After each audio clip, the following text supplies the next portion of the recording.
welcome into this edition of the Lakers Report.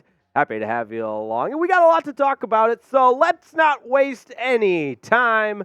Buckle up, dial it in, because for the next however many minutes we have together, we are going to break down everything around the purple and gold, starting with the latest on Dejounte Murray. Now, what have I been telling you all week? We are officially in NBA trade deadline season. So set your alerts. Make sure you subscribe to the channel because breaking news can happen at any moment and things can develop. And either way, no matter how the cookie crumbles, if you will, we're going to keep you up to date here on the Lakers Report. So Dejounte Murray, we know there's a lot of interest from a couple of different teams, the Lakers among them. And why not? Look at the stats.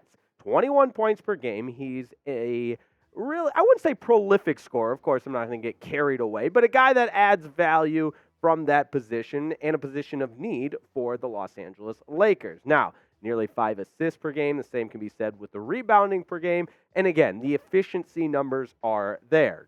Shooting a little bit better than 47% from the floor and from the long line up there around 38.3%. Now, with Dejounte Murray, as the framework of the trade starts to come together, what do we always say? We mix it all together in the blender and see exactly what's it going to look like to get Dejounte Murray in Los Angeles. And according to a report from Hoops Hype, there's a lot of discussion about this, of what that framework would look like. And a lot of people are of the belief, me included, that D'Angelo Russell is going to be a part of a pending deal for Dejounte Murray and would have to be a part of a deal in order for the Hawks to be interested. And in addition to that, there's the growing belief and almost confirmed thought that it has to also include 2 first-round picks for the Atlanta Hawks to be interested. So, again, we take that knowledge, information, put it all together in the blender, and let's think of a possible trade idea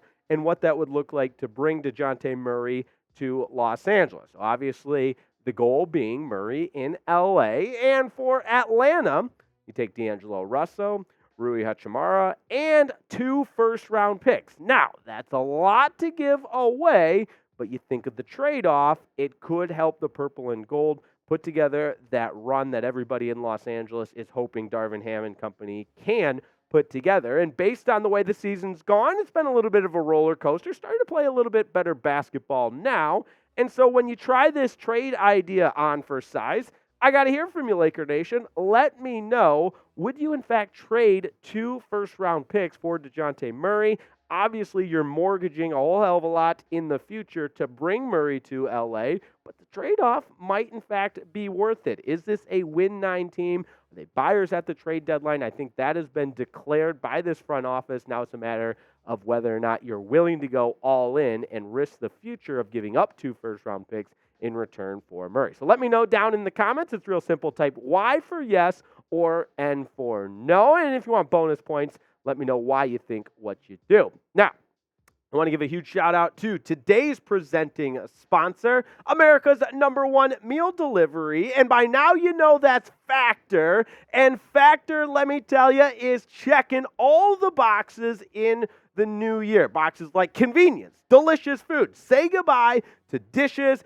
meal prepping, going to the grocery store, all those things that we all hate. And I mean hate with a capital H. And in addition to that, Factor is going to help you get started with those New Year's resolutions as we enter the new year in 2024. So you're ready for that new year and you're ready to start making choices that lead to success with Factor's ready-to-eat meal delivery service that are fresh, never frozen, which is very important. They're also dietitian approved, and you've got over 35 meals to choose from per week, and that includes options like keto, Calorie Smart, vegan, veggie, and so much more. Plus, don't forget about 55 weekly add-ons. And let me tell you, those smoothies, they are delicious. Also great for on the go. You're heading out the door. I need some nutritious deliciousness in my life. That's when you grab the smoothie. So don't take my word for you. You got to go to factormeals.com/ NBA Chat 50. That's factormeals.com/NBA Chat 50.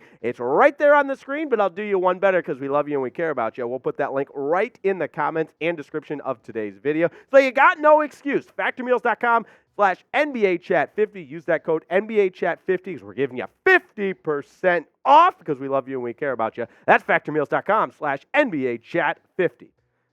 Now, after we talk a little trade, we look at the roster and the current roster and what the future might look like. A couple of people are contemplating whether or not LeBron James might be back for the Lakers next season. Gas, right? LeBron James, at 39 years old, I give the guy a lot of credit, still performing at a high level and increasingly productive, it seems like day in and day out. Still the face of this league, and I don't have to tell you, but we know he's the GOAT. But Brian Windhorst reporting that he doesn't know if LeBron will play next season in Los Angeles. Take a look at this quote from Windhorst. I don't know what's going to happen with LeBron in 2025. I feel like LeBron is going to play next year, but I don't know if it's going to be for the Lakers. Again, cue the dramatic sound effects. Dun, dun, dun, dun. I think this is a lot of smoke. I'll be honest. LeBron with that $51.4 million player option for 2024 and into 2025, like I mentioned, still getting it done at a high level, playing at an elite level, and really carrying this team in addition to Anthony Davis, of course, night in and night out. And you look at his stats from when he entered Los Angeles and became a Laker. He's played over 300 games with the Lakers, 316 to be exact, 27.1 points per game. The rebounding numbers are there, the assist numbers are there, and these are just statistical numbers, but look at the efficiency, shooting better than 50% from the floor, from three-point line at 35. He does so much to impact the game, and obviously he is the player of our generation. So I get what Windhorst is saying here, and he's just doing his job, but I'm here to put your mind at ease. I find it very difficult to believe that LeBron would be playing anywhere but LA next season. So if you were going to lose sleep over this, don't. I'm telling you. Relax.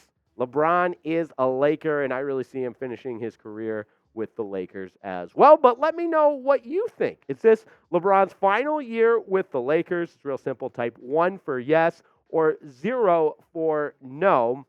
I've already told you where I stand on it, but worth reiterating.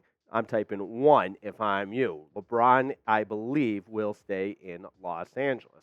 Now, just a little reminder of why you subscribe to the channel. And in fact, if you made it this long through the video, we appreciate it. And you like what you see, subscribe. Doesn't cost you anything. And you'll know you'll get the absolute best covering the purple and gold from every single angle, year-round Lakers coverage. News, rumors, analysis, free agency, draft party.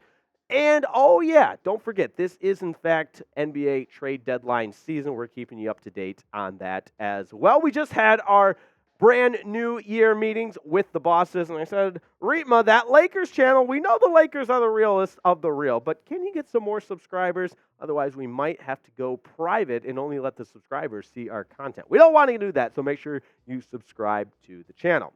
Now, there are some alternatives to Dejounte Murray, starting with Spencer Dinwiddie. He is the most likely Nets player to be moved at the deadline. A whole multitude of reasons why there's growing belief that he'll be moved. And you look at the numbers, and nothing really going to jump out the page at you, but 13.3 points per game, better than 6 assists per game, and shooting nearly 40% from the floor.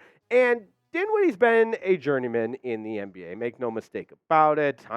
Just pick a franchise he's probably played for him. I know I'm exaggerating a little bit, but you get the idea. Having a bad year, but is a good player overall. He can add value to somebody and wouldn't necessarily cost as much in return as Dejounte Murray. So I'm very curious what your thoughts are on this. Would you make the trade straight up, D'Angelo Russell for Dinwiddie? Straight up. Again, we showed you that potential proposal for the trade with Murray, and it would cost you 2 first-round picks likely. So with you putting your general manager hat on for a second, if you thought of Dinwiddie as a different alternative, be the GM for a second. Type A for accept that trade or D for decline. Again, just straight up, Dinwiddie for D'Lo. Let me know in the comments what you think of that.